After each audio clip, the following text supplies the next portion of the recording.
जय श्री राम। जय श्री राम। ओम। ओम ओम हरि ओम। आप सभी लोगों ने बड़े आनंद के साथ योग का कार्यक्रम अभी चलाया, मैं भी देख रहा था। अब आज आपका एक प्रिय विषय है जिस पर हम चर्चा करने जा रहे हैं। मुख्य समस्या भी है आपकी वो स्वास्थ्य की। और हाँ दादाजी, आप अभी हाँ मोटापे पर जी काम भी कर रहे हैं। जो भी मोटापे के पेशेंट है उनके आप अनुभव भी बताइएगा। हाँ और हाँ जी जी जी, वो बाद में बताइएगा, ठीक है जी। हाँ हाँ, बिल्कुल बिल्कुल बताएंगे। मैं वहीं से शुरू करता हूँ। तो जैसा आपने कहा, तो जो मेरे पास रोगी अभी अभी अभी चल भी रहे हैं और एक का मैंने कर भी दिया है, उनकी मैं थोड़ी चर्चा करता हूँ आपसे।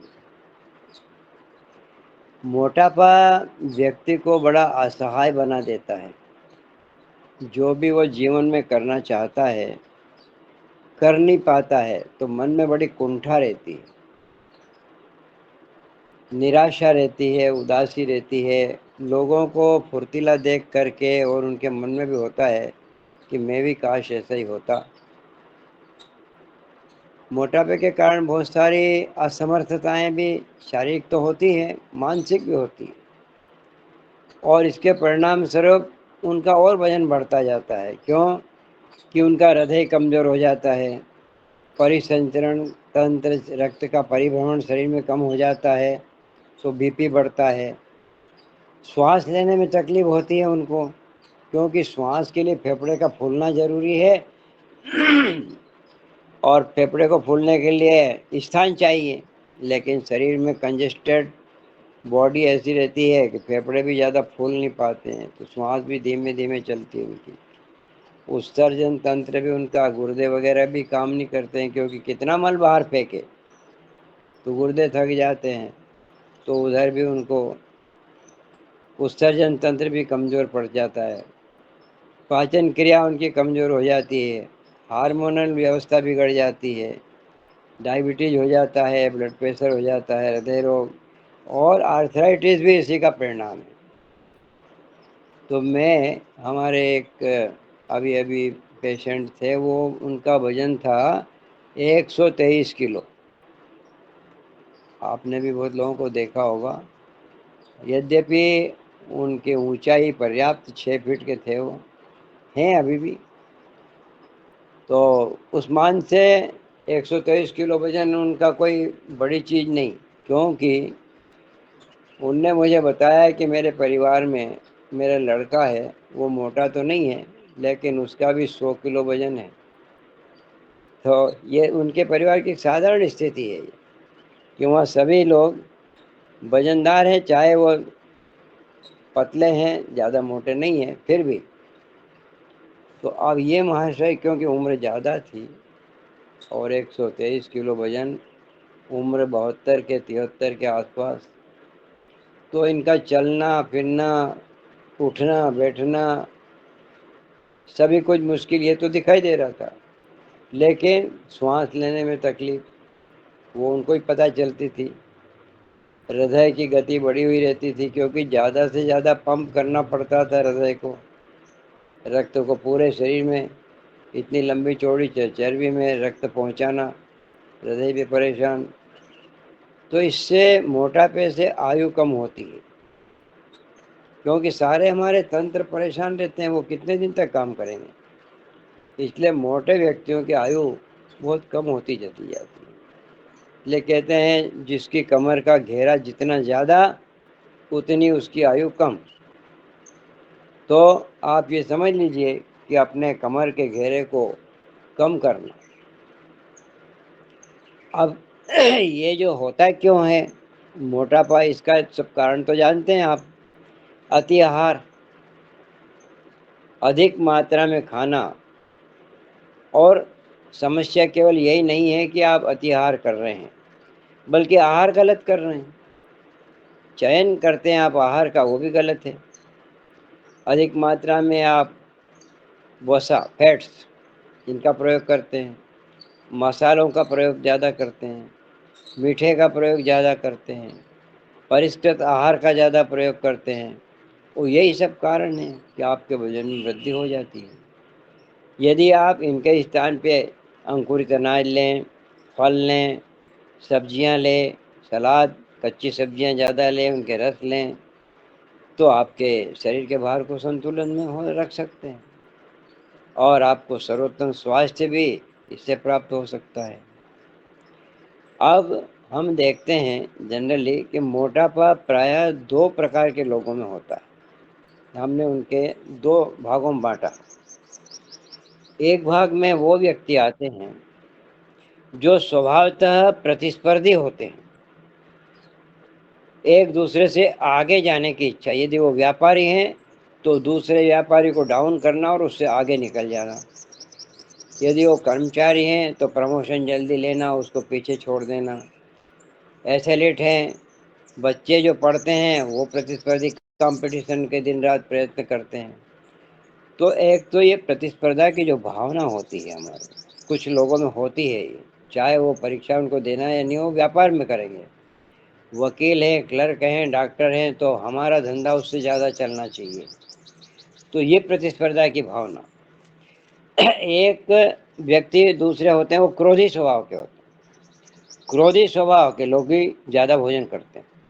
प्रतिस्पर्धी जो अपनी प्रतिस्पर्धा दूसरे को नीचा करने के पीछे करने के, यदि वो नहीं कर पाए तो उनकी जो ऊर्जा है वो भोजन के प्रति दौड़ पड़ती है, वो भोजन के ऊपर टूट पड़ते हैं। क्रोधी लोग भी जब उनको क्रोध आता है तो क्रोध अपना निकालते कहाँ निकालते हैं, वो भोजन के ऊपर निकालते हैं। आपने देखा होगा कि क्रोध जिनको आता है वो अपने दांतों का प्रयोग ज़्यादा करते हैं। दांत पीसते हैं ना, जब गुस्सा आता है तो दांत पीसते हैं, जबड़ा कस जाता है। तो ये दांत के द्वारा हिंसा होती है।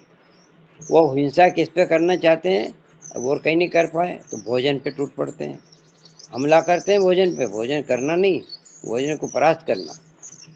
तो बड़ी तेज़ी के साथ भोजन को वो खाने लगते हैं और ज़्यादा मात्रा में खा जाते हैं। तेज़ी से जब खाते हैं तो पूरी तरह चबाते भी नहीं हैं। पूरी तरह नहीं चबाते हैं तो लार नहीं मिलती है।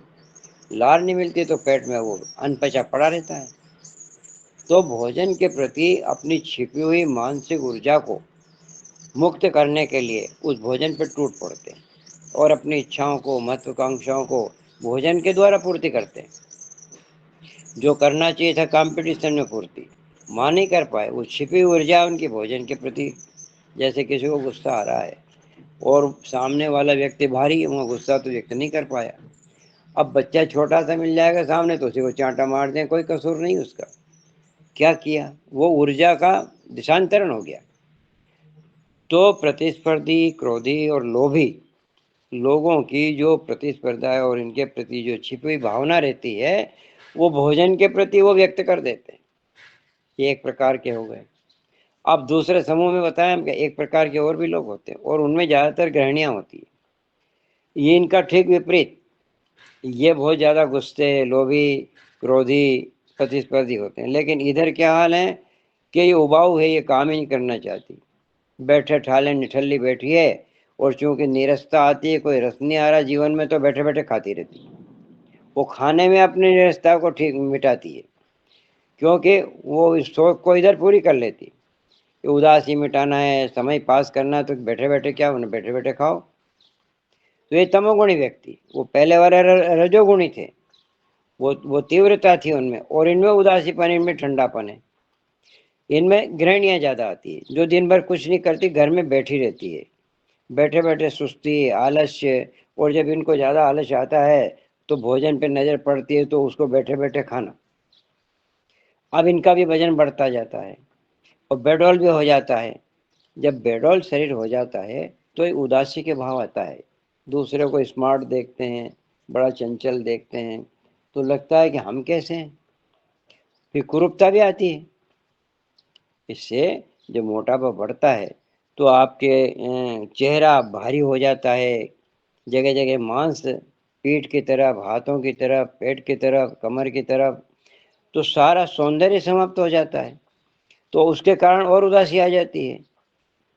अब ये सारे उदासी को मिटाने के लिए उनमें कुंठा पैदा हो जाती है। जो हम काम नहीं कर पाते हैं तो कुंठा पैदा होती है। तो उस कुंठा को मिटाने के लिए ये आहार पे टूट पड़ते हैं, बैठे बैठे खाया करते हैं। अब भोजन को पचने की समस्या है तो अंतःस्रावी जो ग्रंथियां हमारी है, हार्मोनल ग्लैंड जो होती है, उनसे जो रस स्राव होते हैं भोजन को पचाते हैं, उनमें कमी आ जाती है, हार्मोन के स्राव कम हो जाते हैं। इस तरह मानसिक भावनाएं इनकी, उनमें असंतुलन हो जाता है। कभी गुस्सा करती है, कभी रोती है, कभी पीटती है, कभी लोगों के सामने गिड़गिड़ाती है। भावनात्मक उत्तेजन, असंतुलन आ जाता है। तो थायराइड की बीमारी हो जाती है, उससे एड्रिनल की बीमारी हो जाती है, और प्रजनन संबंधी कई प्रकार की अनियमितता आ जाती है। तो यदि बिना आहार के, कुछ लोग ऐसे भी होते हैं कि आहार भी कम कर रहे हैं फिर भी मोटे होते जाते हैं। अब इसका क्या कारण है? एक कारण और भी हमारे पास, तनाव। तनाव की स्थिति में जो रहता है दिन रात, वो भले कम भोजन भी करेगा, हालांकि तनाव वाले भी बहुत भोजन करते हैं। अब देखें कि ये इस प्रकार से है तो हम उपचार क्या करें? आपने देखा होगा कि मैंने भी अभी एक व्यक्ति का उपचार किया था उनका। तो भोजन, वो कहते थे कि भोजन तो क्या, मैं दिन भर घर में रहता हूँ, बाहर कहीं जा नहीं सकता, चल फिर नहीं सकता, तो चला चला किचन में चला जाता हूँ। किचन में जाता हूँ तो जो डिब्बा खोला उसी को खाने लग जाता हूँ। कहीं दाने रखे हैं मूंगफली के तो इनको कच्चे खाने लग जाता हूँ, कहीं बिस्कुट रखे तो उनको खाने लग जाता हूँ। जिस डिब्बे को खोला कुछ दिखा तो उसको कर, ये समय पास करने का साधन। यानी आदमी जब घर से बाहर निकल जाता है तो वो ज़्यादा अच्छा रहता है, क्योंकि वहाँ कोई वस्तु होती नहीं खाने की, और ध्यान भी नहीं आता है। अब यहाँ घर में रहने से बार बार वही चीज़ें दिखाई देती है, खाने पीने की दिखाई देती है तो खाने की इच्छा। वो खाना क्या, समय पास करना, भूख के लिए नहीं खाना, समय पास करने के लिए खाना। तो मैंने उनका उपचार किया था। देखिए, यहाँ ऐसे व्यक्तियों का उपचार करने के लिए थोड़ी सावधानी रखो आप। जिनको तनाव रहता है और तनाव के कारण वो खाते हैं, तो योग निद्रा उसका सबसे बड़ा उपचार है। तनाव जैसे जैसे उनका कम होता चला जाएगा, वो खाने की इच्छा कम हो जाएगी, क्योंकि वो बिना स्वाद लिए खा रहे थे।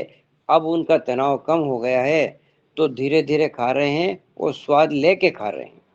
जो व्यक्ति भोजन को स्वाद लेके खाता है, धीरे भोजन करता है, वो कम खाता है, और कम खाने में ही उसकी रुचि भी समाप्त हो जाती है और भूख भी समाप्त हो जाती है। भूख का असल में अति आहार वाले को पता ही नहीं चलता है कि उसे भूख लगी थी तो खाया है या उसने बिना भूख से खाया है। भूख क्या होती है उसने कभी स्वाद ही नहीं लिया इस चीज का जीवन में, क्योंकि वो तो देख के खा रहा है भोजन को, भोजन सामने है इसलिए खा रहा है, कोई खिला रहा है इसलिए खा रहा है, भूख का तो पता ही नहीं उसे। तो अति आहार करने से तनाव के कारण भी करते हैं। अब तनाव वाले का मैंने बताया आपको कि जब भोजन का वक्त हो तो उसको 10 मिनट के लिए शवासन करा दो, आदत डाल दो उसकी। भोजन किया, थोड़ी देर लेट जाइए, 10 मिनट भी यदि उसने शवासन कर लिया तो वो अब जल्दी खाना छोड़ देगा, तेजी से खाना छोड़ देगा। वो आराम से भोजन का स्वाद ले ले करके धीरे धीरे खाएगा। तो इससे तनाव भी कम होगा और उसका पेट भी जल्दी भर जाएगा। क्योंकि थोड़े से भोजन से यदि मस्तिष्क हमारा भोजन के वो समय पूरा भोजन में हमने लगा दिया कि स्वाद कैसा है, भोजन टेस्टी है कि नहीं है, अच्छा बना कि नहीं बना है, हमने जितनी ज़्यादा देर खाया उतनी लार मिलेगी, शांतिपूर्वक। इसीलिए शवासन कराते हैं कि इसकी जो है ये स्थिति है जो रास्तिक है, ये सात्विक स्थिति में बदल जाए। तो जब वो ऐसे आराम से भोजन करने लगेगा तो भोजन कम भी करेगा और उसको संतोष भी हो जाएगा कि हाँ मैंने भोजन कर लिया, सजगता पूर्वक। बस हमारा योग जो होता है वो सारा का सारा योग डिपेंड करता है हमारी सजगता पर, होशो हवास में। हम प्राणायाम करते हैं तो होशो हवास में करें, योगासन करते तो होशो हवास में करें, हमारा माइंड जब ये डाइवर्ट किसी चीज में हो जाता है तो जो क्रिया हम कर रहे हैं उसका फल नहीं मिलता। फल तभी मिलेगा कि हमारा मन भी पूरी तरह से उस क्रिया के साथ सम्मिलित हो जाएगा। भोजन करिए, चाहे आप पढ़िए, चाहे आप कुछ भी काम करिए, सजगता पूर्वक करेंगे तो वो योग बन जाएगा। योग का मतलब यही नहीं कि हम 2 मिनट हमने योगासन लगा लिए, प्राणायाम कर लिए तो योग हो गया। हम सोते हैं तो योग होता है, हम भोजन करते हैं तो योग होता है, भोजन बनाते हैं तो योग होता है, हम पढ़ाई करते हैं तो योग होता है। तो मन और क्रिया दोनों का जब संयोग होता है तो उसे हम योग कहते हैं। आप भोजन करते समय यदि पूरी तरह से सजग हैं तो आप ज़्यादा खा ही नहीं सकते, आपको संतोष हो जाएगा। बहुत कम भोजन में जो लोग चबा चबा करके आराम से खाते हैं, वो थोड़े से भोजन में संतुष्ट हो जाते और पेट भर जाता है उनका। उनको फिर मोटापे की कोई समस्या नहीं रहती। मोटापे की समस्या इसीलिए रहती है कि मन हमारा भटकता है और हम खाए जा रहे हैं, तो हमें पता ही नहीं हमने क्या खाया, क्योंकि मस्तिष्क तो था ही नहीं, काम ही नहीं कर रहा था, वो तो दूसरे दूसरे काम में लगा हुआ था। तो सजगता पूर्वक करने से ये, और शवासन शवासन करने से सजगता आ जाती है। योग निद्रा में हम क्या करते हैं, आपको बार बार टोकते हैं, सोना नहीं, आपके हाथ पे ध्यान दीजिए, आपके इस अंग पे ध्यान दीजिए। मतलब उस ध्यान को हम फुर्सत में नहीं रहने देते हैं कि वो भाग जाए, हम उसको अलर्ट रखते हैं और काम से जोड़ देते हैं। यही योग निद्रा का लक्ष्य है। और इसीलिए आपकी थकान भी उतर जाती है, आपका तनाव भी समाप्त हो जाता है, आपकी अनेक प्रकार की बीमारियों से आप मुक्त हो जाते हैं। तो और दूसरी तरफ अब हम मोटापे की जब बात कर रहे हैं तो थोड़ा सा आगे बढ़ते हैं हम। और अब इसका उपाय क्या है। एक तो कराए हमने योग निद्रा करा दी, सजगता के द्वारा सब काम करें, भोजन करें तो सजगता पूर्वक करें। और आधा पेट भोजन किया, चौथाई रखा पानी के लिए, चौथाई रखा हमने हवा के लिए। वैक्यूम भी चाहिए, आकाश तत्व जरूर होना चाहिए पेट में। आकाश तत्व नहीं होगा तो भोजन को पचने की क्रिया नहीं हो पाएगी। भोजन का जो भी ग्रास आप मुंह में डाल रहे हैं तो आप ऐसी भावना करिए कि ये ग्रास मैं नहीं खा रहा हूँ, ये अग्निदेव को आहुति में अर्पित कर रहा हूँ। इस भोजन ग्रहण करने की क्रिया ध्यान बन जाएगी, सजगता में परिवर्तित हो जाएगी। ग्रहण किए गए वाले भोजन की मात्रा धीरे धीरे कम होती चली जाएगी अपने आप। जैसे ही आप सजग हुए भोजन करने के प्रति तो मात्रा कम हो जाएगी। तो मोटापे की समस्या क्या है, धीरे धीरे आप वापस स्मार्ट हो जाएंगे। मोटे लोगों को भी हम स्मार्ट बना सकते हैं, हमने बनाए हैं। और दूसरी तरफ जो दूसरा प्रकार मैंने बताया था कि जो उबाऊ हैं, नीरस हैं, उदास हैं, उनको क्या करना चाहिए, उनके लिए दूसरी क्रिया करना पड़ेगी। हर मोटे व्यक्ति के लिए एक ही उपचार नहीं है। ये तो उन तनाव वालों के लिए हुआ था जो प्रतिस्पर्धी हैं, क्रोधी हैं, लोभी हैं, जल्दबाजी करते हैं, वो रजोगुणी हैं। अब हम तमोगुणी वालों की बात करते हैं कि जो बैठे हैं, उनके पास कोई काम नहीं है, उन्हें कहीं आना जाना नहीं है, वो घर में ही रसोई के आसपास ही रहते हैं और दिन भर अपना समय पास करने के लिए मुंह में कुछ न कुछ डालते रहते हैं। तो ऐसे लोगों के लिए क्या करना चाहिए। ऐसे लोगों के लिए योग में आसन का कार्यक्रम, उनको काम में लगाओ। वो जो काम नहीं करते, इनको हमने क्या करा, इनको शवासन कराया, योग निद्रा कराई। लेकिन अब ये दूसरे प्रकार के जो लोग हैं, ये बैठे बैठे खाते रहते, कुछ काम धाम नहीं करते, तो इनको काम में लगा दो। काम क्या कि पहले इनसे योगासन कराना शुरू करो, आसन करवाओ इनसे। तो आसन मोटे व्यक्तियों में ऊर्जा के प्रवाह को में जो रुकावट आती है उसको दूर करते हैं, प्राणों को मुक्त करके पूरे शरीर में संचालित करते हैं। मन में पुनः तेजस्विता आ जाती है, इनकी अंतःस्रावी ग्रंथियां, हार्मोनल ग्लैंड से संतुलित हो जाती है। और ये बिना थके अधिकतम अभ्यास इनसे कराएंगे तो आनंद भी आएगा इनको। इनको शिथिलता के साथ धीरे धीरे कराएंगे वजन कम करने में। इससे इनको बड़ी शारीरिक मेहनत होती चली जाएगी, पसीना निकलेगा तो ऑटोमेटिक इनका जो है स्वास्थ्य ठीक होगा। अब मोटे व्यक्तियों के लिए क्या होता है कि शारीरिक शक्ति भी इनमें कम होती है, वहीं इनमें मानसिक शक्ति भी कम होती है, इनसे कोई सोच विचार करने की भी नहीं बनती। इसलिए कड़ी मेहनत और कड़े व्यायाम बस इनका एक ही उपचार है। इनको थकाओ, थकाने के बाद में स्थायी रूप से इनका वजन कम होने लगेगा। आसन, प्राणायाम। प्राणायाम, अब आसन कौन कौन से करना है मैं उनके लिए कुछ बता देता हूँ। पवन मुक्तासन के 3 समूह होते हैं। तो तीनों प्रकार के समूह, इसमें हाथों से भी होता है, पैरों से भी होता है, लेट करके भी होता है, बैठ करके भी होता है। ये तमाम जो शारीरिक हाथ पैरों की हलचल है वो सब पवन मुक्तासन में आती है। वज्रासन, सूर्य नमस्कार। सूर्य नमस्कार मोटापा कम करने के लिए बहुत ही बढ़िया चीज़ है। इन सरल आसनों का कुछ महीनों तक नियमित रूप से अभ्यास करें। आसनों में विशेष रूप से अंतःस्रावी ग्रंथियों से संबंधित आसन होते हैं, तो हार्मोनल ग्लैंड अपने हार्मोन छोड़ने लगी, उनमें संतुलन आएगा, तो उससे आपकी रही सही जो है भोजन की मात्रा पेट में पड़ी हुई है वो सारी पच जाएगी। रीढ़ से संबंधित इसमें आसन, लेट करके मरकट आसन, कमर को दाएं बाएं करना। अब प्राणायाम में भ्रामरी प्राणायाम, नाड़ी शोधन प्राणायाम, इनके द्वारा तेजस्विता आएगी और ऊर्जा का संचार होगा। प्राण की मात्रा पूरे शरीर में मुक्त हो जाएगी और पूरे शरीर के अंदर फैल जाएगी। पर कुछ प्राणायाम जैसे भस्त्रिका होता है तो उससे भूख बढ़ती है, तो उनको थोड़ा कम कराएं। सरल भस्त्रिका धीरे धीरे वो फैट्स को कम करती है। भस्त्रिका प्राणायाम से फैट जलता है लेकिन साथ में भूख भी बढ़ती है, तो भूख बढ़ती है तो इसके लिए धीमे धीमे करवाएं।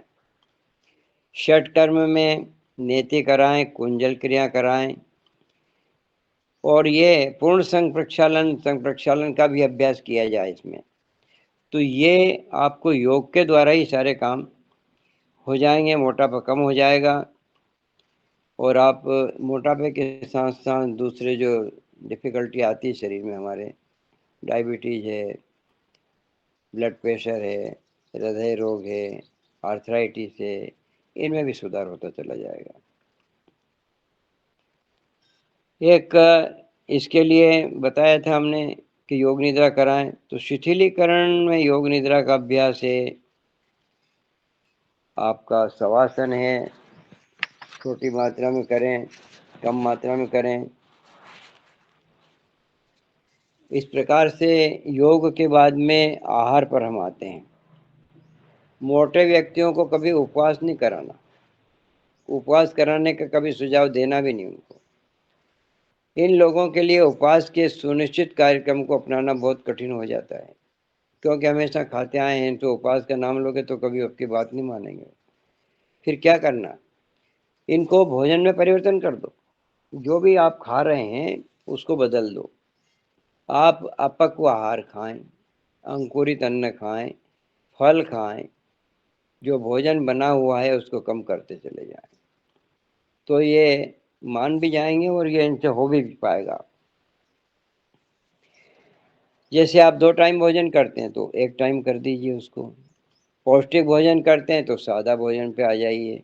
इस प्रकार से इन व्यक्तियों को मिठाइयाँ के लिए इनको फलों की मिठास पे आ जाओ। मीठे की पूर्ति करना भी ज़रूरी है इनके लिए, क्योंकि ये मीठा खाने के बहुत शौकीन होते हैं। तो फलों की मिठास पे आ जाएं, सरकार की मिठाइयाँ और बाज़ार की मिठाइयों को छोड़ें।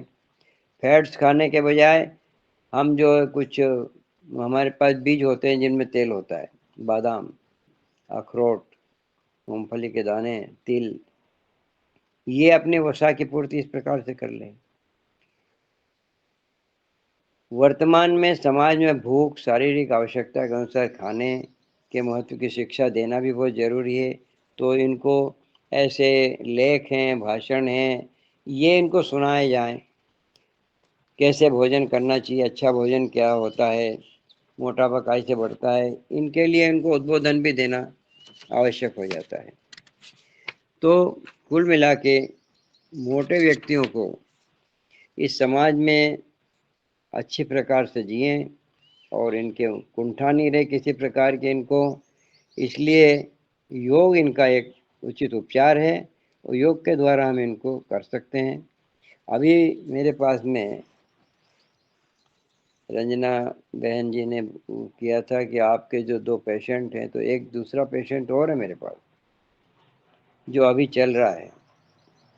उनका हाइट तो उतनी लंबी चौड़ी नहीं है, लेकिन इनका भी 119 किलो वजन है और ये भी प्रतिस्पर्धी आदमी है। उससे आगे निकल जाऊं, ये बिजनेस कर लूं, ये धंधा कर लूं, ये मोटापा इसी में आया है और उसी के परिणाम स्वरूप इन्होंने दिन रात खूब खाया। तो इनका ज़्यादा बड़ा पेट, एक टॉवेल पूरा इनकी कमर के आसपास आता नहीं है। इनके लिए अलग से ही कपड़ा बनाना पड़ता है टॉवेल का, पूरा टॉवेल इनके कोई काम का नहीं। तो ये चलने में असमर्थ है, उम्र भी कम है, अभी ज़्यादा उम्र नहीं, 60-65 की उम्र है। तो इनके लिए भी हमने योग निद्रा था, ये रजोगुणी है। रजोगुणी का उपचार क्या है? योग निद्रा से शुरू करो, शवासन कराओ और आहार बदल के पूरा उनका प्राकृतिक आहार पे ले आओ।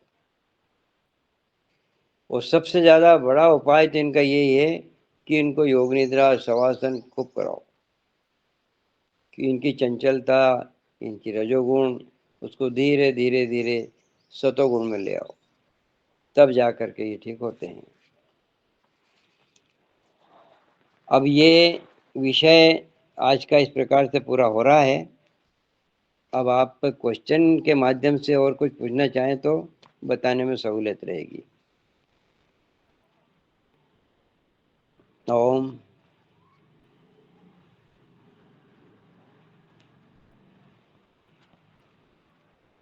आप लोग सुन रहे हैं? जी जी, सब सुन रहे हैं, सब सुन रहे हैं। अब आपके जो कुछ पूछने की अभिलाषा हो, क्वेश्चन के माध्यम से भी कुछ बात हो जाएगी। जी ओम। हाँ। सदन को नमन। जैसा कि आपने भोजन के संबंध में, भोजन परिवर्तन के संबंध में चर्चा की है, हाँ। तो इनके नाश्ता भी हमें यहाँ पर परमालय जी आए थे, उन्होंने नाश्ते में बहुत सारी चीजें हाँ। खाने को दी, जिसमें मुख्य रूप से फल थे, बादाम थी, दो तीन तरह के फल थे और सूरजमुखी के बीज थे, हाँ।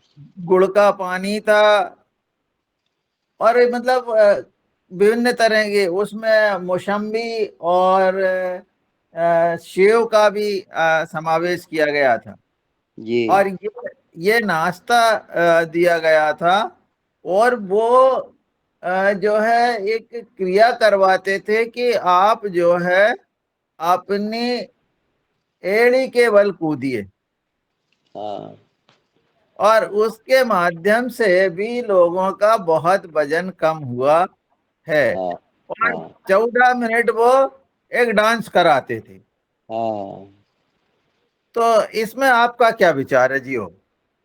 हाँ, ये देखिए, एक्सरसाइज कोई भी करें, सबके अपने अपने तरीके हैं।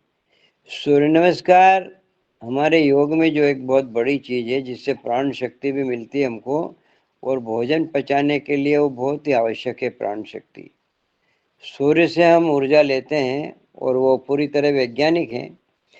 अब हम किसी भी प्रकार का परिश्रम शरीर से करेंगे तो भूख तो लगेगी, और इधर जब भूख लगती है तो हमने अन्न को छोड़ करके हम फल पे आ गए।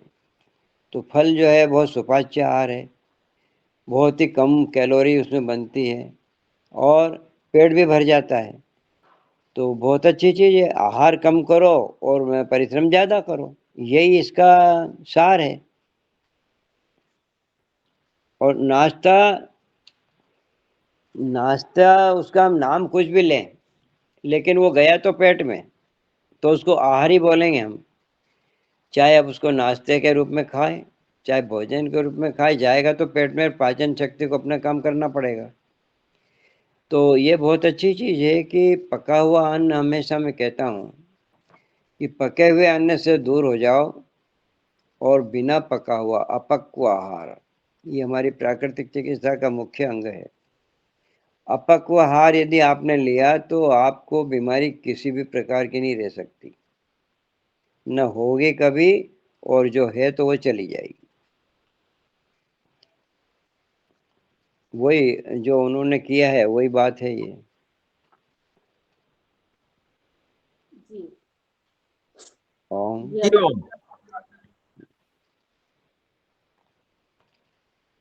हाँ बोलिए। हमारे सदन में किसी भाई बहन का कोई सवाल है मोटापे से निगड़ित, तो आदरणीय योग मनोहर लाल दादाजी से आप कर सकते हैं, अपना हैंड राइज करिए। मेरे ख्याल से आप लोगों में कोई मोटा नहीं है क्या? मोटे तो बहुत है सर, पर छुपे पड़े। नहीं मोटे क्योंकि जरा शरद भैया सवाल करो, शरद भैया। जी शरद भैया आप सवाल करें। बहुत बढ़िया सर। डाइट का कितने बार दिन में जैसे डाइट करनी चाहिए और कितने बार फल और वो कैसे खाएं? देखिए, आपका जो प्रश्न है, हम क्या खाने के लिए पैदा हुए हैं? भूख लगे तो खाओ, और भूख लगेगी कब आपको? जब आप परिश्रम करोगे, मेहनत करोगे। वो तो आपका जो पेट मांगता है तो खाओ, ऐसा नहीं कि सामने रखा है तो खाओ। नहीं सर, और यहाँ उल्टा है सर, काम करो मत करो भूख जरूर लगती है। नहीं, देखो, भूख तो शरीर का धर्म है, लेकिन वो भूख उतनी ही लगेगी कि जितना आपने काम किया है। लेकिन होता नहीं है, जब हम खाने लगते हैं तो फिर भूख से नहीं पूछते हैं, हम तो स्वाद से पूछते हैं कि कैसा लग रहा है। स्वाद के वशीभूत होकर खाते हैं। आकर्षण, कभी कभी क्या होता है, बनाने वाले भोजन को इतना आकर्षित ढंग से बनाते हैं कि वो बिना भूख वाला भी उसको खाने के लिए मचल जाता है कि खा लेते हैं। तो यहाँ पे थोड़ा संयम रखना पड़ेगा कि हमारा भोजन हमारे शरीर के पुष्टता के लिए बना है। शरीर खुद मांगता है कि हमको, दिन रात जो बेचारे परिश्रम करते हैं, खेतों में काम करते हैं, मजदूर काम करते हैं, उनको तो उतना मिलता ही नहीं जितना चाहिए। और गुणवत्ता भी क्या होती है, हमारे भोजन ज्यादा हैवी होते हैं, उनके भोजन बहुत हल्के फुल्के होते हैं। तो भोजन की क्वालिटी भी देखना चाहिए कि अगर उसके हैवी है तो और मात्रा कम कर दो, और यदि वो हल्का फुल्का है, आप फल फ्रूट अगर ज्यादा भी खा लेते हैं तो वो उनको पचने में ज्यादा देर नहीं लगती। आपकी शारीरिक ऊर्जा भी कम खर्च होती है पचाने में। जी जी जी जी। ऐसा बोलते हैं कि प्रोटीन ज्यादा लेना चाहिए, कार्बोहाइड्रेट कम रहना चाहिए, ऐसा कुछ? क्या क्या जरा स्पष्ट लेना करो। चाहिए खाने में, प्रोटीन युक्त खाना। देखो, एक बात बताएं आपको कि उम्र के हिसाब से भी मैं खाना एक प्रकार का बता दूं तो क्या सभी उम्र के लोग उसको खाएंगे? नहीं। शरद भैया प्रश्न करके आप माइक बंद कर लिया करो, वो आवाज गूंजती। अपने बच्चों का खाना, उनका शरीर का विकास होता है, हड्डियां बढ़ती है, मांस बढ़ता है, ऊंचाई बढ़ती है। तो जो शरीर के बढ़त के लिए प्रोटीन, ऊर्जा के लिए कार्बोहाइड्रेट, और फैट्स, वसा, जो जिनको ज़्यादा मेहनत करना पड़ती, दिन रात मेहनत करते हैं, तो उनको फैट्स चाहिए। कम उम्र वालों को, बच्चों को, बड़ों को, और 50 साल के बाद या 25 साल के बाद आपकी जो उम्र, ये बढ़त है शरीर की, वो रुक जाती है। 25 से 50 के बीच में आपका फैट बढ़ना शुरू होता है। क्यों? कि शरीर को जो आवश्यकता थी उसको बढ़त में, वो तो बढ़ गया, अब बढ़ना हो गया बंद, और हमारा भोजन उसी प्रकार का चल रहा है। अब भोजन का परिवर्तन होगा। अब आपको प्रोटीन की मात्रा कम करके कार्बोहाइड्रेट की मात्रा बढ़ाना पड़ेगी। शारीरिक श्रम करते हैं तो उसके लिए कार्बोहाइड्रेट चाहिए, फैट्स चाहिए। 50 के बाद आप काम कम कर देते हैं तो फिर आपकी वो भोजन में परिवर्तन करना पड़ेगा। अब आपको हल्के फुल्के आहार खाने की जरूरत है, ना तो आपको बढ़त की जरूरत है, ना आप ऊर्जा की ज्यादा जरूरत है। आपको तो ये है कि शरीर चलाने का भर भोजन करना है 50 के बाद। तो 50 के बाद वाला भोजन फिर आपका फलाहार है, शाकाहार है, प्राकृतिक आहार, ऐसा चलेगा। वैसे भी बुद्धिजीवी, श्रमजीवी हमारे शरीर उम्र के हिसाब से भी ऐसे भी लोग रहते हैं। तो श्रमजीवी को भोजन की ज्यादा आवश्यकता होती है, वहीं बुद्धिजीवी को कम आवश्यकता होती है। उसको दिमागी शक्ति के लिए ये नट्स वगैरह है, मेवे वगैरह है, ये खाना चाहिए। बुद्धिजीवी बहुत हेंच रहे हैं आजकल, जब तो मोटे हो रहे हैं। नहीं तो बुद्धिजीवी कर रहे हैं तो अति कर रहे हैं ना वो। अच्छा, बुद्धिजीवी में फिर वही बात आती है कि तनाव पालते हैं, वो भोजन पे ध्यान ही नहीं देते हैं, टूट पड़ते हैं एकदम हमलावर की तरह। क्योंकि उनके उनके मन में क्रोध रहता है, कंपटीशन की भावना रहती है, लोभ की भावना रहती है, और वो पूरी नहीं हो पाती तो भोजन पे उतार देते हैं उसको।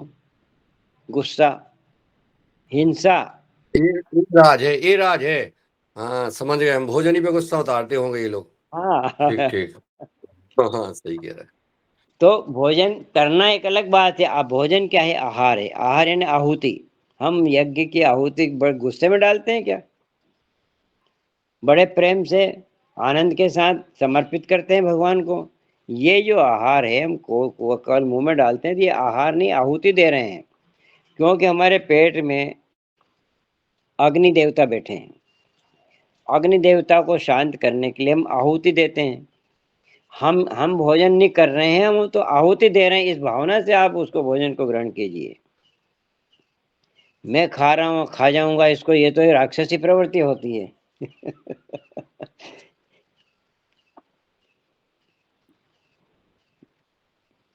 जी और बहुत सारे हैंड रेज हैं।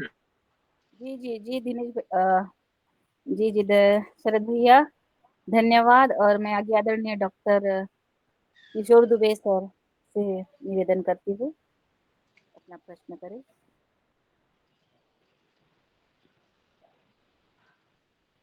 आदरणीय डॉक्टर किशोर दुबे सर। आदरणीय दिनेश चंद्र सेमवाल जी भाई साहब। जी जी आदरणीय जी, धन्यवाद।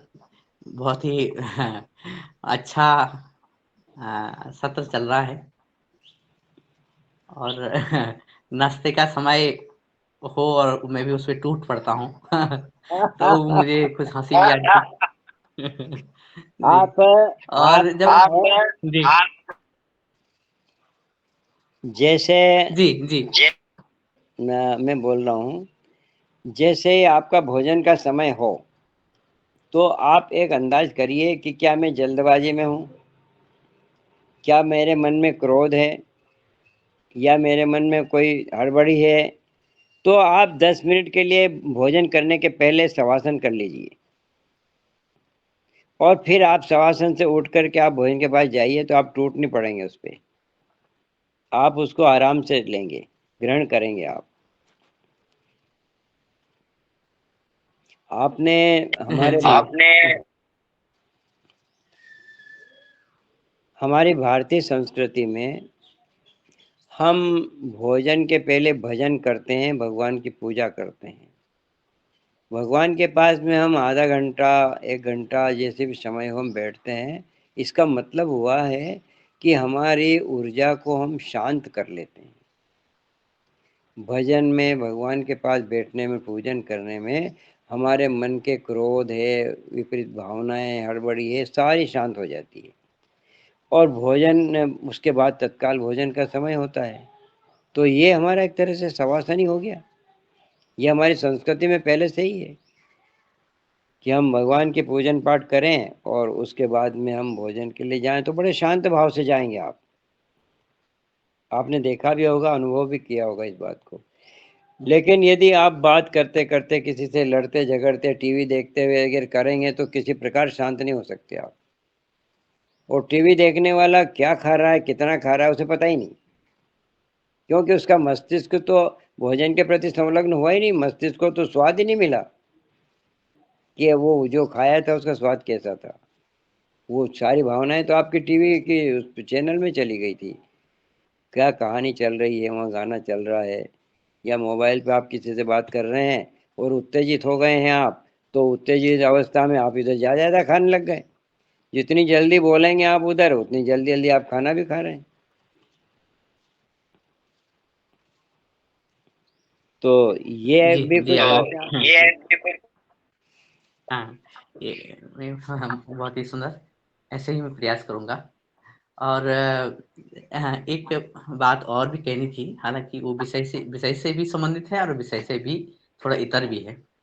एक जो आपकी आवाज है और बोलने का अंदाज है ना, तो मैंने आचार्य पंडित श्रीराम शर्मा आचार्य जी के कुछ ऑडियो सुने, तो जो लहजा है, जो बात करने का है, या जो उसकी फ्रीक्वेंसी है, मतलब शब्दों की फ्रीक्वेंसी, वो मिलती है, बहुत मिलती है। तो मैं सोचता हूँ कि वही बोल रहे हैं या आप ही बोल रहे हैं, ऐसे मुझे थोड़ा बहुत बार भ्रम होता है।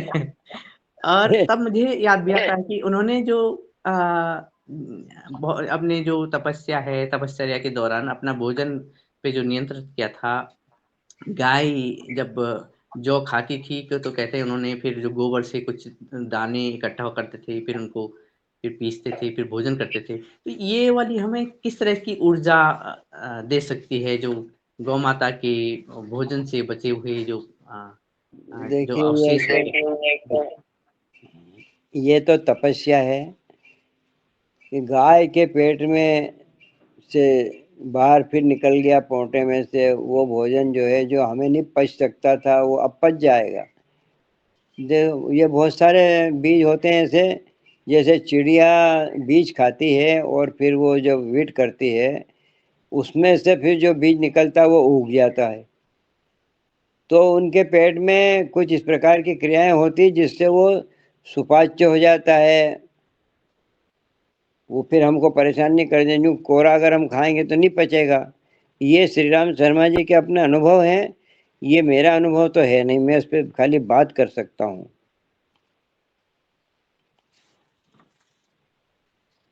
जी जी, धन्यवाद।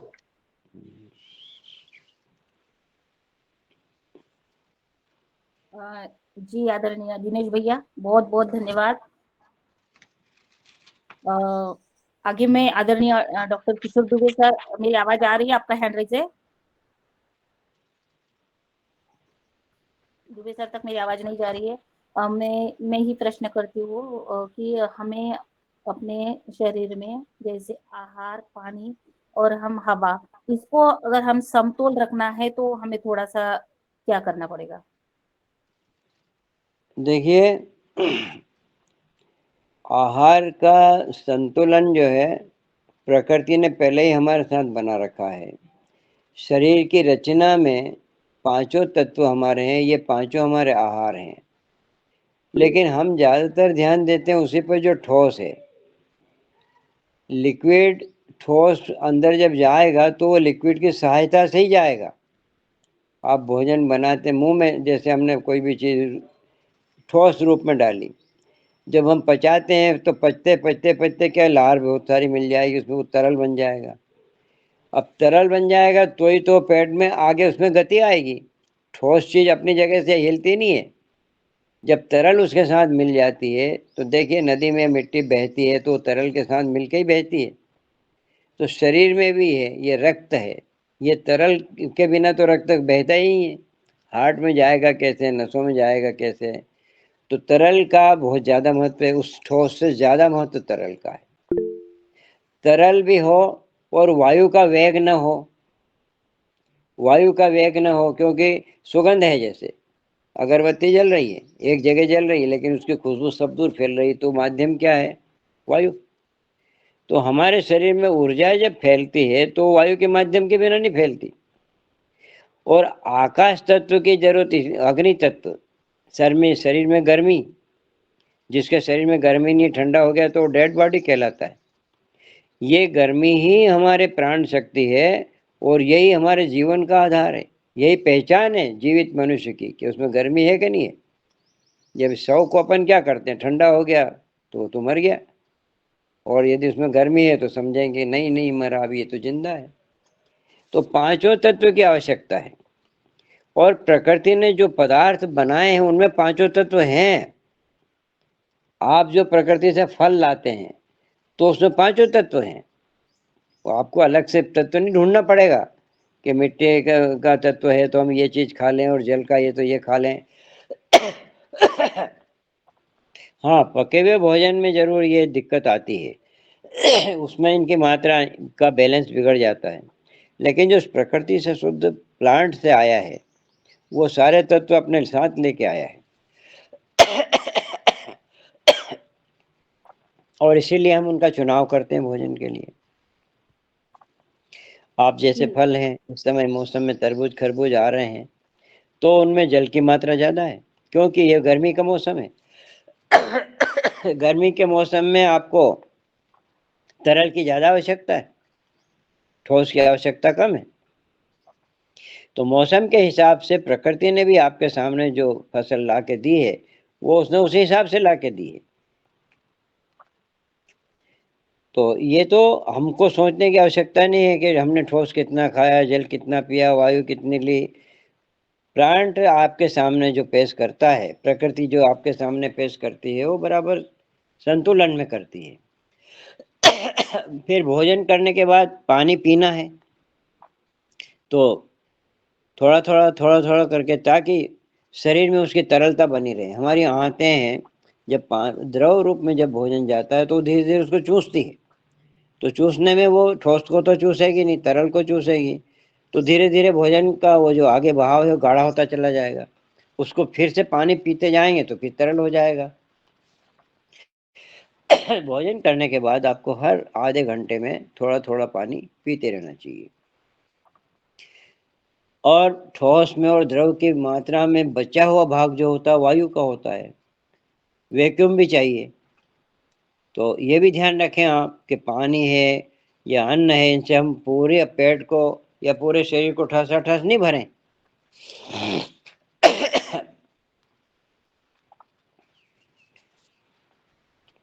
ओम। पानी पी लीजिए दादाजी, पानी पी लीजिए। हाँ, पानी। ये भोजन के साथ क्या, भोजन के साथ पानी पीते रहना चाहिए क्या? ना ना ना, देखिए, आपका शरीर यदि आपने ठोस ज्यादा खाया है और बिल्कुल ठोस ही ठोस खा रहे हैं तो शरीर खुद मांग लेगा आपसे कि घूंट दो घूंट पानी पिलाओ इसको, क्योंकि बिना तरलता के वो लिक्विड रूप में बनेगा जब ही जाएगा अंदर। यही तो ये बताते हैं कि आधे घंटे 1 घंटे बाद भोजन, भोजन का आधे घंटे 1 घंटे बाद पानी पीना चाहिए, गैस नहीं बनती है। नियम बहुत चल रहा है, दिन भर तो आता है ये। नहीं, वो तो ठीक है कि भोजन आपने कर लिया, भोजन करते समय कभी घूंट दो घूंट पानी बीच में पी ले आप, तो जरूरी है वो, क्योंकि वो पानी से ही तो अंदर जाएगा भोजन। कभी कभी क्या होता है कि भोजन ही लिक्विड रूप में बनता है तो उसके साथ तो पानी पीने की आवश्यकता नहीं है, लेकिन कोई कोई भोजन ऐसा होता है जो ठोस ज्यादा है उसमें पानी कम है, तो फिर उसको तरल बनाने के लिए घूंट दो घूंट पानी पीना चाहिए बीच में, आवश्यकता के हिसाब से शरीर खुद मांग लेता है। क्या उसमें हम छाछ से सम्मिलित कर सकते हैं? जी किसको? आटा या जी ललित जी, आपका स्वागत है। जी जी ओम नमन सर सर। मेरे 2-3 प्रश्न हैं। जैसे वाम कुक्षी हम लोग करते हैं भोजन के पश्चात, तो क्या सायंकाल रात्रि में सोते समय भी वाम कुक्षी में ही सोना है और दोपहर में भी वाम कुक्षी ही रखनी है? और दूसरा, भोजन के बाद में मैं रोजाना सायंकाल वज्रासन जरूर करता हूँ, तो वज्रासन के बाद में क्या नीचे की ओर झुकना, जैसे कहते हैं, आसन भी करना चाहिए, ये भी जरूरी है या नहीं? और एक दूसरा, मिनट, एक मिनट, आप जी प्रश्न पहले एक करिए कहीं का भी। एक एक प्रश्न करिए और अपना माइक बंद करते जाइएगा, एक प्रश्न करके फिर वो समाधान हो जाएगा। एक प्रश्न कर लीजिए, फिर उसका उत्तर ले लो, फिर दूसरा प्रश्न करो। जी वाम कुक्षी के बारे में बताएं, और एक प्रोन कंडीशन जैसे उल्टा लेटना, और वो कब लेटे? आप वाम का ही पूछ रहे हो ना खाली, वाम कोक्षी का? वाम कुक्षी, हाँ। वाम कोक्षी का इसलिए कि वाम कोक्षी होने से हमारा ये जो दाहिना स्वर ऊपर आ जाता है, समझे आप? दाहिना स्वर होता है हमारा, ये पिंगला नाड़ी होती है, और पिंगला नाड़ी शरीर में हार्मोन प्रणाली को एक्टिव करती है। तो कुक्षी से मतलब नहीं है, उसका मतलब है हमारे स्वर से। जो स्वर ऊपर की तरफ होता है, ऊपर की करवट में होता है, वो स्वर चालू रहता है, और नीचे वाले जो रहता है वो बंद रहता है। तो यदि हमारा संतुलन नहीं हो तो उस समय हम इसको बैलेंस करने के लिए पिंगला नाड़ी को चालू कर लेते हैं। इससे पित्त का स्राव बढ़ता है लीवर से, जो कि भोजन को पचाने में सहायक है। जी। और जैसे सायंकाल भोजन के पश्चात वज्रासन करते हैं, तो वज्रासन के पश्चात नीचे की ओर झुकना, भस्मासन करना आवश्यक है या नहीं? देखो, आवश्यक क्या है, जो लोग जानते ही नहीं है आसन करना, वो भी तो जीते हैं, वो भी उनका खाना पचता है। लेकिन वज्रासन करने में होता क्या है कि हमारा ब्लड सर्कुलेशन कमर के नीचे नहीं जा पाता है, वो सारा पेट की ओर ठहर जाता है। तो भोजन पचाने में ब्लड पेट के मसल्स को, आंतों को ज़्यादा चाहिए। भोजन रक्त क्या है, ऊर्जा है। ये ऊर्जा हमारी सारी पेट में रह जाती है। यदि हम वज्रासन नहीं लगाते हैं तो हमारे पैरों की तरफ भी रक्त का फ्लो रहता है। पद्मासन लगाना, वज्रासन लगाने का मतलब यही है कि कमर से नीचे रक्त को हमको जाने को रोक देना, और वो सारा रक्त हमारा कहाँ रहता है, पेट में। तो पेट में कोई काम है उस समय, जहां पर लड़ाई छिड़ रही हो सैनिक वहां भेज देते हैं। तो ये रक्त रूपी जो ऊर्जा है हमारी, जहाँ पे काम की आवश्यकता है, जैसे आप हाथ से काम कर रहे हैं तो उस समय हमारा रक्त का फ्लो हाथ की तरफ तेज हो जाएगा। यदि आप दौड़ रहे हैं तो आपका रक्त का फ्लो पैरों की तरफ ज्यादा हो जाएगा। यदि आप खाना पचा रहे हैं तो आपका रक्त का फ्लो सारा पेट की तरफ चला जाएगा। तो वज्रासन लगाकर, पद्मासन लगाकर हम ये क्रिया में सहयोग करते हैं। एक अंतिम प्रश्न मेरा, कई जगह कुछ लोग कह रहे हैं गन्ने के रस ऐसा सादा ही लेवें, उसमें नींबू ना मिलाएं। गन्ने के रस में नींबू ना मिलाएं, और कुछ कहते हैं गन्ना सादा ही लिया जाना चाहिए। तो कौन सा उपयुक्त है अपने शरीर के लिए? हाँ हाँ हाँ, ये अच्छा प्रश्न है आपका। देखिए, मीठा और खट्टा ये दोनों रसों का बेर है आपस में। ये हम प्राकृतिक चिकित्सा में भी बताते हैं, विरुद्ध आहार। ये मीठा और खट्टा दोनों एक साथ नहीं खाया जाता। कारण क्या है बताएं आपको। जब मीठा जाता है मुंह में तो उसको कहते हैं मीठे को कार्बोहाइड्रेट, ठीक है। अब कार्बोहाइड्रेट जब मुंह में जाएगा तो लार छूटेगी, और खट्टा जाएगा तो लार बंद हो जाएगी।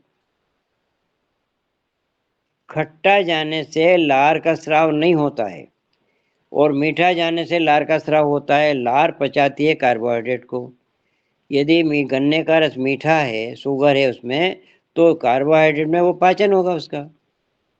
तो जैसे ही मुंह में जाएगा वो, तो कार्बोहाइड्रेट छूटेगा और उसको पचा देगा। साथ में यदि नींबू गया तो फिर हमारी लार बंद हो जाएगी, तो कार्बोहाइड्रेट बिना पचा हुआ पेट में चला जाएगा। वैज्ञानिक है ये तो। एक प्रश्न और है, आपने को प्रॉन कंडीशन, जैसे उल्टा लेटना, क्या उल्टा क्या? लेटना इंसान, हाँ, उल्टा किसने लेट, कहा? हाँ किसने उल्टा, कहा? प्रॉन कंडीशन में भी लेटना चाहिए? जैसे कोरोना काल में कहते थे कि भी ऑक्सीजन लेवल शरीर में अरे घट वो, गया है। हाँ हाँ, वो देखिए, कोरोना हाँ काल में जो बताया था वो, हाँ उल्टा लेटने का मतलब क्या था। उल्टा लेटने में भी क्या है, जैसे आप घुटने इकट्ठे करके फिर लेटो, बिल्कुल प्लेन नहीं लेटना। क्योंकि फेफड़े हमारे जो है पीठ की तरफ होते हैं, और सीधे लेटने में क्या होता है, फेफड़े नीचे हो जाते हैं, हार्ट ऊपर आ जाता है, तो फेफड़ों को क्षमता कम हो जाती है सांस लेने की। उल्टे लिटाओगे, पीठ ऊपर रहेगी, और घुटने भी मोड़ के रखोगे, तो इजीली श्वास चलेगी आपकी। कोरोना काल में मुख्य चीज थी हमारी श्वास। फेफड़े हमारे बीमार होते थे, तो औंधे लेटने से श्वास इजीली चलने लगती थी, इसलिए कहा था वो।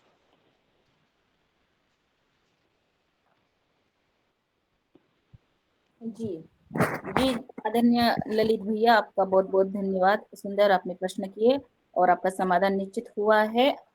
और आगे मैं आदरणीय श्री मुन्नीलाल भैया जी से निवेदन करती हूँ, उनका हैंड राइज है। जी, आदरणीय वृद्ध महोदय को प्रणाम, आदरणीय दादाजी को प्रणाम, आदरणीय जी। राष्ट्र विचारक और समाज के चिंतक और कल्याणकारी गुरु जी को प्रणाम। आप जी जो है लगातार एक हर कार्यक्रम में जो अपना मार्गदर्शन दे रहे हैं, पूरे पतंजलि जी परिवार की ओर से बहुत बहुत आपका साधुवाद, आपको नमन और आपका आभार ज्ञापित करते हैं। साथ जी। में जैसे मोटापे के लिए पीछे चलना क्या लाभकारी है या नहीं? देखिए, मोटापे का संबंध तो बहुत सारी चीज़ों से है। पीछे चलेंगे, पीछे चलने से क्या होता है कि हमारा मस्तिष्क कुछ अन्यथा सोच नहीं पाता। मतलब है हम चल रहे हैं, ये मस्तिष्क को पूरा ख्याल रहता है। आगे हम चल रहे हैं, ये हमारी हैबिट हो गई। हम अवचेतन मन की, जैसे बहुत सारे लोग मोबाइल कंधे पे रख के और गाड़ी चलाते हैं, तो उनका चेतन दिमाग तो रहता है मोबाइल में और अवचेतन चला रहा है गाड़ी। अवचेतन मतलब हैबिट, आदत। अवचेतन में कोई भी आप चीज़ पहले कोई काम करेंगे प्रैक्टिस, तो करते करते करते वो अवचेतन उसको समझ लेता है। फिर उस चेतन को वो कुछ भी काम में लग जाएगा तो अवचेतन उस काम को संभाल लेगा। अब सीधे चलने में क्या होता है, हमारा चेतन मन भी काम करता है और अवचेतन भी करता है। लेकिन जब उल्टे चलते हैं तो चेतन को अलर्ट होना पड़ता है, सावधान होना पड़ता है। तो वो सावधानी जो है सजगता कहलाती है।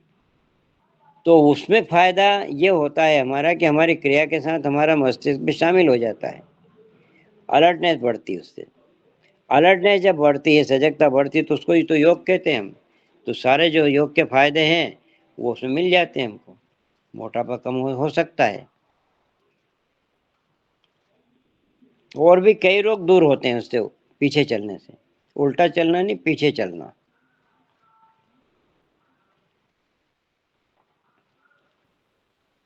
जी धन्यवाद। और आगे मैं आदरणीय बने सिंह आर्य जी, जिला आगरमालवा, मध्य प्रदेश। प्रणाम सभी सम्मानित साथियों को। जी दादाजी, मैं आपके पास जैसे शाजापुर में आप लोग रहते हैं, तो आप हमें समय कब दे सकते हैं? ऑफलाइन आपके साथ में कम से कम 2 दिन हम बिताना चाहते हैं, तो सारा एक्सपेरिमेंट थोड़ा सा हमें भी अनुभव मार्गदर्शन हो जाए आपका। आपका निवास कहाँ पर है? मैं अपने आगरमालवा सुसनेर तहसील से मैना सुसनेर में? गाँव। जी अच्छा, जी दूर ज़्यादा है उधर। तो वहाँ पे देखो, मैं आरोग्य भारती में योग का संयोजक हूँ, मालवा प्रांत का पूरे का। उसमें आपका जी आगर जिला भी आता है। और जी मैं चाहता हूँ कि उधर कहीं योग कक्षा अगर आप खुलवाना चाहते हो तो वहाँ हम 1 आध दिन 2 दिन के लिए आ सकते हैं। जी। पूरे उसमें आगर योग जिले में। कक्षा हम्म। योग कक्षा का कोई चार्ज वगैरह देना होगा क्या आपको? अरे नहीं नहीं, ये हमारा वो नहीं है कुछ। हम तो आरोग्य भारती हमारी स्वास्थ्य के प्रति समर्पित है। ये आरएसएस की एक संस्था है और पूरे प्रांत में योग का मैं जवाबदार हूँ। तो आगर जिला भी मेरे लिए उसमें आता है। तो मैं तो आगर में बहुत प्रयास किया, मैंने 2-4 चक्कर गए हुए, कोई कोई टीम बनी नहीं। फिर नलखेड़ा वालों से कहा था, तो वहाँ भी अभी कोई मेरी कोई खास ज़्यादा वो पहचान नहीं है। सुसनेर तो ज़्यादा आगे पड़ता है, पर हम अगर आप वहाँ तैयार हो तो हम ट्रेनिंग देने के लिए तैयार हैं। जी जी, बिल्कुल प्रयास करेंगे। एक मेरा एक प्रश्न ये भी है कि जैसे हर इंसान की जैसे ये 3 प्रकृति होती है इंसानों में, वात, पित्त और कफ। हाँ, तो अपने अपनी प्रकृति के अनुसार अगर ये इंसान अगर भोजन करता है तो बहुत सारे रोगों से मुक्त पा सकता है, क्या ये सही है? देखिए, ये प्रकृति को समझना तो आपका काम नहीं है, और ये इसको समझना वैद्यों का काम है। ये आपको समझ में भी नहीं आएगी। आप तो ये है कि योग करो, और जब भूख लगे तो भूख भूख पुरता आप खाओ। खाने के लिए क्या है, हमारे यहाँ जो मौसम के ताज़े फल मिलते हैं, अब उनमें किसमें कैल्शियम है न किसमें वो कार्बोहाइड्रेट, इसके पीछे पड़ेंगे तो कोई वो नहीं होगा। आप तो जो मौसम का फल मिलता है और जितनी भूख हो उससे ज़्यादा मत खाओ। जी जी जी। वात पित्त कफ को समझना वैद्यों का काम है। आजकल उतने वैद्य भी नहीं रहे जो वात पित्त कफ को समझ जाए, तो हम साधारण लोगों की क्या बात है। जी जी, सोचने में प्रयास करता हूँ मैं, आपकी योग कक्षा चले 2-3 दिन तक। हाँ, आप ये करोगे तो हम तो यही काम करते हैं। मैं हर जिले में जाता हूँ प्रांत के, और आगर में मेरी दौड़ ज़्यादातर आगर बड़ौद तक है, उधर सुसनेर तरफ हमारे कोई परिचय भी नहीं है, और यदि आप बुलाएंगे वहाँ तो हम आ जाएंगे। जी जी जी, धन्यवाद। धन्यवाद। और मैं आगे चलती हूँ। आगे है हमारे बहन सुनीता जी का हैंड राइज और आदरणीय कुमार बबन सिंह जी का हैंड राइज। फिर भी मैं सबसे पहले आदरणीय श्री पवन कुमार सर को सादर आमंत्रित करती हूँ आज के हमारे मुख्य वक्ता जी के साथ कुछ संवाद करने के लिए। फिर हम हैंड राइज देंगे। जी, धन्यवाद रंजना जी। बहुत सुंदर हमारी कक्षा आदरणीय मनोहर लाल जी के माध्यम से जो संवाद हो रहा है, जो प्रश्नों का समाधान होने की तरफ प्रयास किया जा रहा है, उसके लिए मैं आपको प्रणाम करता हूँ। मेरा एक प्रश्न है कि जो हमारे भोजन के बारे में आपने बहुत सारी चीजें बताई हैं, लेकिन मुझे लगता है कि जो हमारी लार है, वो लार हाँ, का उपयोग हमारा जीवन में किन-किन चीजों में किया जाता है और उसका हमारा खाने में क्या महत्व है, वो तो आपने बताया है। लेकिन बैठे-बैठे भी अगर भोजन नहीं भी किया हुआ है और उस समय भी मुँह में लार आ रही है, लार बनती है, तो उसका क्या महत्व है, उसकी क्या उपयोगिता है और वो देखिए, दे रही है? लार एक क्षारीय वस्तु है। ये भोजन को पचाने में बहुत आवश्यक है, और अब ये क्या है, कार्बोहाइड्रेट जो पचता है वो लार में ही पचता है, और भोजन जब हम खूब चबाएंगे तो मुंह में ही पच जाता है वो कार्बोहाइड्रेट। कार्बोहाइड्रेट का मतलब होता है मीठा। जो खाते खाते जिसका स्वाद मुंह में मीठा लगे, वो कार्बोहाइड्रेट है। अब कोई वस्तु ऐसी नहीं बनी है कि वो प्योर कार्बोहाइड्रेट है। उसमें कुछ मात्रा में प्रोटीन भी रहता है, कुछ मात्रा में फैट्स भी रहता है, खनिज भी रहते हैं, विटामिन भी रहते हैं, पर मुख्य रूप से उसमें ज़्यादा किस चीज़ का स्वाद है, उसीलिए उसके निर्धारित हो जाता है कि ये कार्बोहाइड्रेट है। जैसे गेहूँ, आलू, रतालू, जो चीज़ें आपको खाते खाते मीठी लगती है मुंह में, वो कार्बोहाइड्रेट, और वो लार में पचेगी। इसलिए कहते हैं कि भोजन को खूब चबाओ। खूब चबाते चबाते लार छूटेगी, और वो भोजन वहाँ मुंह में ही पच जाएगा। कार्बोहाइड्रेट स्टमक में जाके पचता नहीं है। क्यों? कि वहाँ हाइड्रोक्लोरिक एसिड निकलता है, वो प्रोटीन को पचाता है, तो वहाँ कार्बोहाइड्रेट का कोई पाचन होना नहीं है पेट में। वो तो सीधा वहाँ से जाके फिर आंतों में चला जाएगा। वहाँ फिर पेंक्रियाज के द्वारा उसको थोड़ा बहुत जो नहीं पचा होगा वहाँ पच जाता है। तो हाइड्रोक्लोरिक एसिड पेट में जाता है, तो वो पचाता है प्रोटीन को। दालें प्रोटीन का रूप होती है। तो अलग अलग इस प्रकार से हमने विभाजन किया है। तो कार्बोहाइड्रेट को लार पचाती है, तो लार को हमको सहेज के रखना चाहिए। आजकल क्या है कि लोग तंबाकू खाते हैं, और कुछ लोगों की आदत होती दिन भर थूकते रहते हैं। ये इतनी इम्पोर्टेंट चीज़ है, इतनी कीमती चीज़ है लार, ये बाजार में नहीं मिलती, कोई फैक्ट्री में इसका उत्पादन नहीं होता है, ये सिर्फ आपके मुंह में बनती है। तो इसको संरक्षित रखना चाहिए, और कभी थूकने की कोशिश नहीं करना चाहिए। दूसरा, इसका काम क्या है कि जब हाइड्रोक्लोरिक एसिड की मात्रा पेट में बढ़ जाती है तो फिर एसिडिटी हो जाती है। लोग कहते हैं जलन हो रही पेट में मेरे को, इन्हें एसिड की मात्रा ज़्यादा हो गई। तो आपको जैसे ही लार आती है मुंह में, उसको आप गटकते रहो, तो वो एसिड को बैलेंस कर देगी, एसिड की मात्रा को कम करके न्यूट्रल कर देगी, और वो जलन भी कम हो जाएगी, और ज़्यादा एसिडिटी हो रही शरीर में उसको भी कम कर देगी। लार का बहुत महत्व है। जी, मेरा प्रश्न ये भी था कि अगर भोजन नहीं किया हुआ है और मतलब काफ़ी 4-5 घंटे हो चुके हैं, फिर भी मुँह में लार पैदा हो रही है, उसकी एक मिठास महसूस हो रही है, तो हाँ, उसके यह क्या संकेत दे रही है? क्या एसिड की मात्रा हमारे शरीर में ज़्यादा हो गई है, इसलिए लार बन रही नहीं है? नहीं, देखो, नहीं, लार तो जब भोजन की याद आती है तभी बनती है, ऐसे नहीं बनती। जैसे खुशबू आ गई, कहीं बन रहा है भोजन तो आपके मुंह में लार आ जाएगी। आपको याद आ गई कि यार ये भोजन अच्छा था और वो खाना है तो लार आ जाएगी। तो लार तो भोजन की आपको कहीं ना कहीं इच्छा होती, इच्छा। आवश्यकता अलग चीज है, मन में इच्छा हो गई। अब वो इच्छा या तो बात करते करते भी हो गई, किसी ने कहा कि वो चीज़ अच्छी बनी थी, वहाँ अच्छा बना था, तो बात करते करते भी आपकी इच्छा हो जाएगी कि खाना चाहिए, तो लार आ जाएगी। जब जब भोजन की डिमांड होती है तभी लार आती है।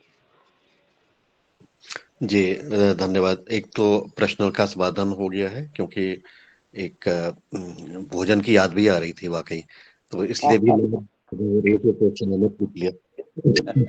तो इसीलिए लार बन रही होगी आपको। किसी ने मुझसे कहा था, मैंने सुना था कि सवेरे सवेरे की लार जो है, सवेरे 4 बजे 5 बजे उसको लार को लिया जाए और आंख में लगाया जाए तो आंख की रोशनी भी उससे में प्रभाव हाँ, पड़ता है। ऐसा मैंने भी सुना है, अनुभव तो नहीं किया है लेकिन सुना है मैंने। जी जी जी। आप कर सकते हैं अनुभव। अब बहुत से लोगों के अपने अपने अनुभव होते हैं और उनका प्रयोग भी करना चाहिए। जी जी जी।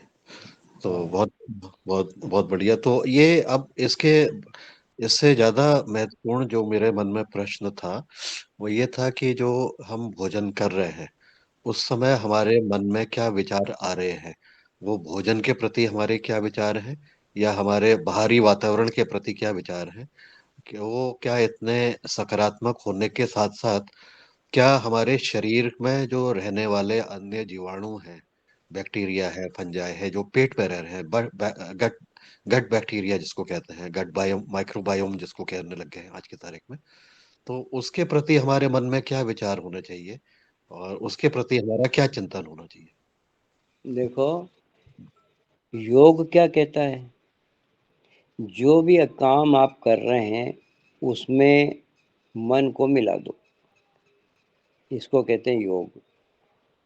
मिलाने को कहते हैं योग। होता क्या है कि हम भोजन तो कर रहे हैं लेकिन विचार हम कर रहे हैं अन्यथा। या जैसे आजकल टीवी देखते हैं तो भोजन के प्रति हमारे जो सजगता होती है वो नहीं रहती। हमारी सजगता चली गई टीवी स्क्रीन पर, उनके बातचीतों पर, तो ये भोजन आपका पचेगा नहीं। इसलिए मन यदि उस समय विचार भी हमारे भोजन के प्रति रहें, भोजन का स्वाद कैसा है उसका आनंद लीजिए।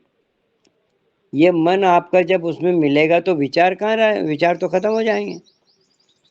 विचार करना नहीं है हमको, हमको मन को वहाँ ले जाना चाहिए जो, जैसे हम हाथ से कोई काम कर रहे हैं, हम लिख रहे हैं मान लीजिए, तो हमारा राइटिंग पर, हमारी जो उंगलियों के घुमाव पर, स्याही पर, अक्षरों पर, वहाँ सारा मन होना चाहिए। जब हम भोजन कर रहे हैं तो स्वाद लीजिए कि इसमें स्वाद कैसा है, इसका आनंद कितना आ रहा है, यह भोजन कैसा बना है, यह भोजन मेरे लिए जो है गुणकारी रहेगा, स्वास्थ्यप्रद रहेगा, ये विचार आपके होना चाहिए उस समय। विचार करना नहीं है, जो काम हो रहा है उसमें मिला दो मन को, तो वो भोजन आप देर तक चबाएंगे जब आप सजग हो जाएंगे। सजग का मतलब ही है कि विचारों को रोक करके और उस काम में लगा दो मन को जो काम आपका चल रहा है। भोजन चल रहा है तो भोजन में मन को मिला दो। योग ही उसी को कहते हैं कि क्रिया के साथ मन का संयुक्त हो जाना। इसीलिए इसे सजगता का यही महत्व है।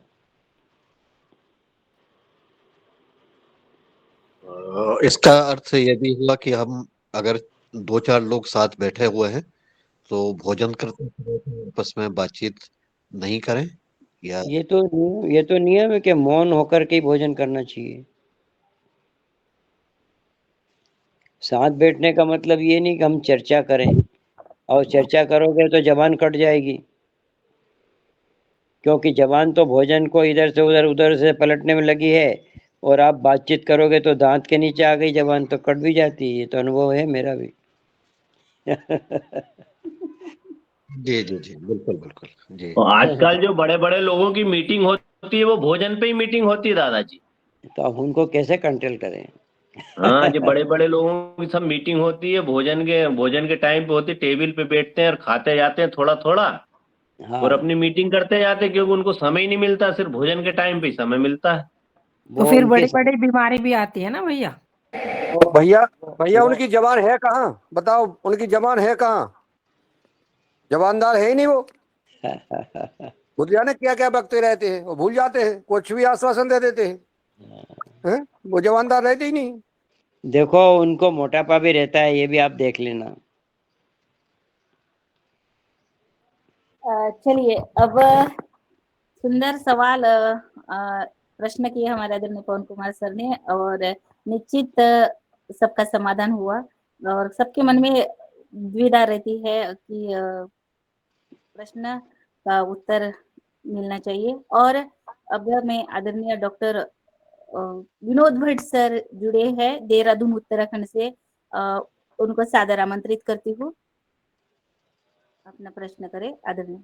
जी सादर प्रणाम, धन्यवाद बहुत बहुत। बहुत रोचक ही नहीं बल्कि बहुत ही बेहतरीन जानकारी आपसे मिलती रहती है। हम आपके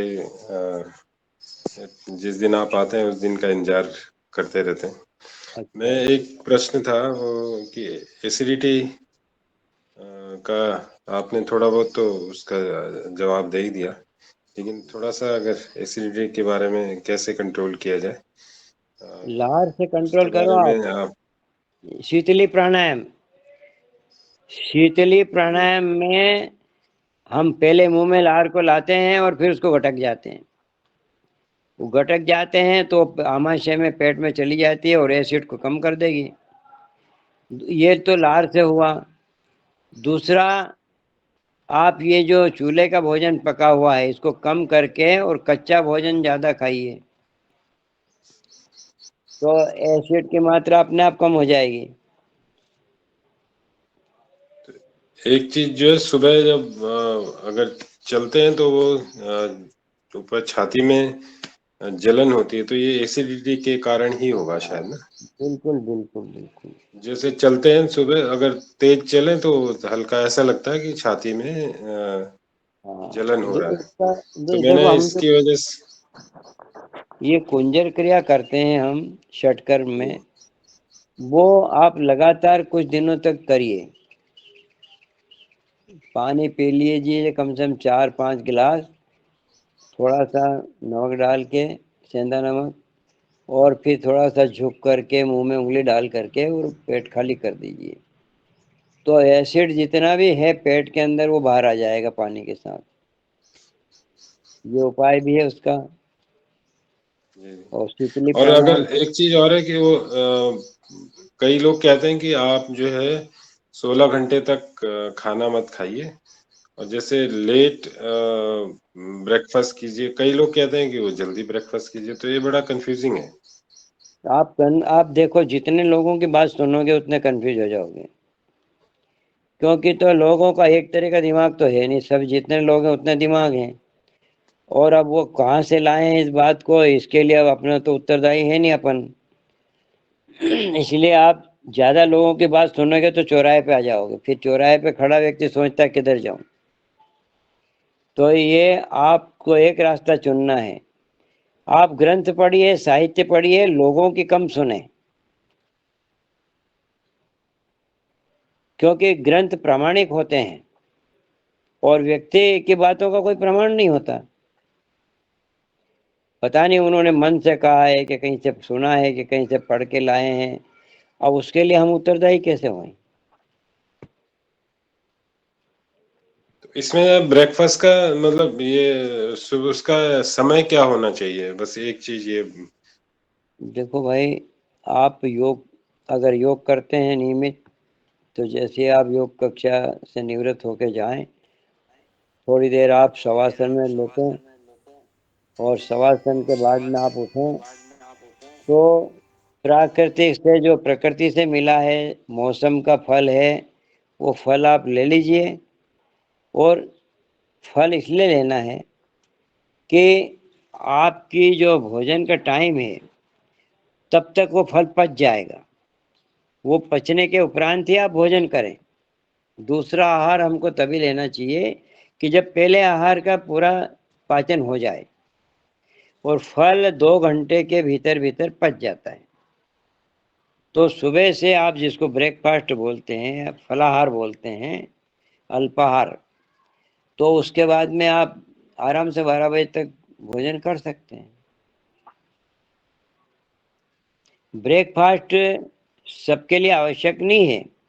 यदि कोई कुछ करता ही नहीं है काम, तो उसको क्या जरूरत है? वो तो चूंकि आप योगासन से आए हैं, करके थके हुए हैं, थके हुए व्यक्ति को कुछ थोड़ी एनर्जी के लिए चाहिए, तो उनको ये करना चाहिए। वो भी फलाहार, पका हुआ नहीं। पोहे वगैरह को नाश्ता नहीं मानता मैं। फलाहार, उसको फलाहार बोलते हैं। ब्रेकफास्ट तो अंग्रेजी का शब्द है।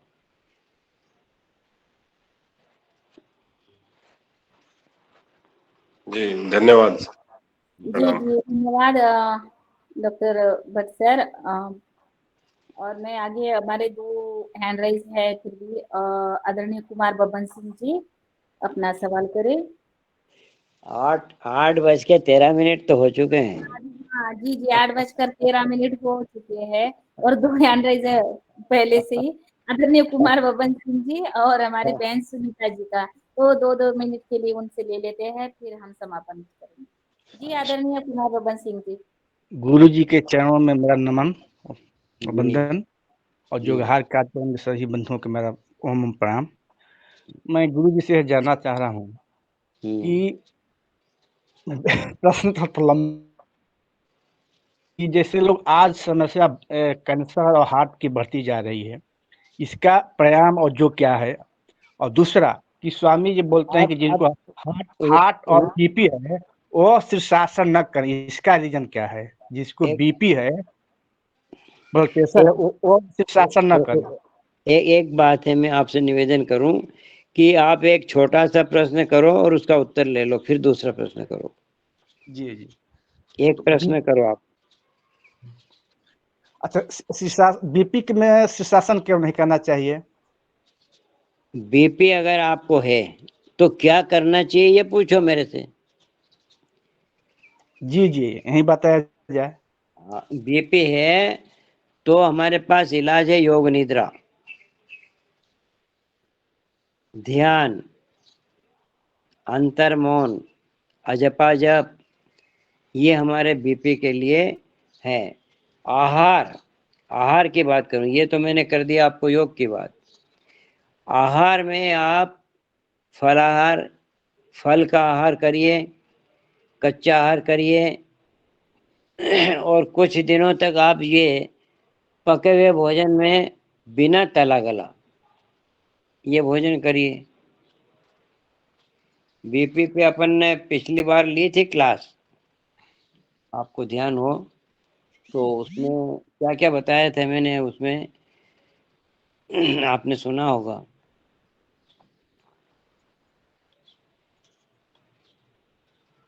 जी स्वामी जी, आपका स्वामी जी, कुछ ऐसे भी जो लोग हैं, जिनको बीपी हो गया है, उनको फल की समस्या होती है, उनको फल नहीं मिल पाता है, तो उसका विकल्प क्या है?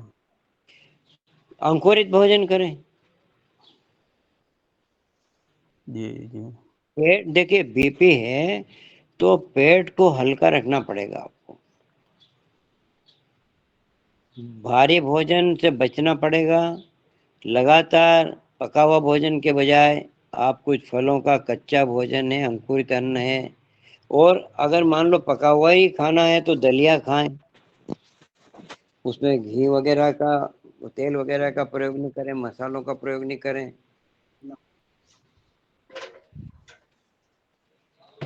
ठीक है स्वामी जी।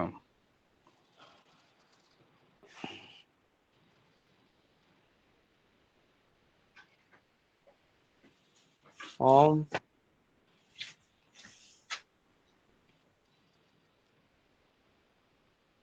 8:16 हो गए हैं। अब समापन किया जाए व्यवहार कार्यक्रम का। और आदरणीय हमारे वैद्य साहब भी सब जगह जी जी जी धन्यवाद।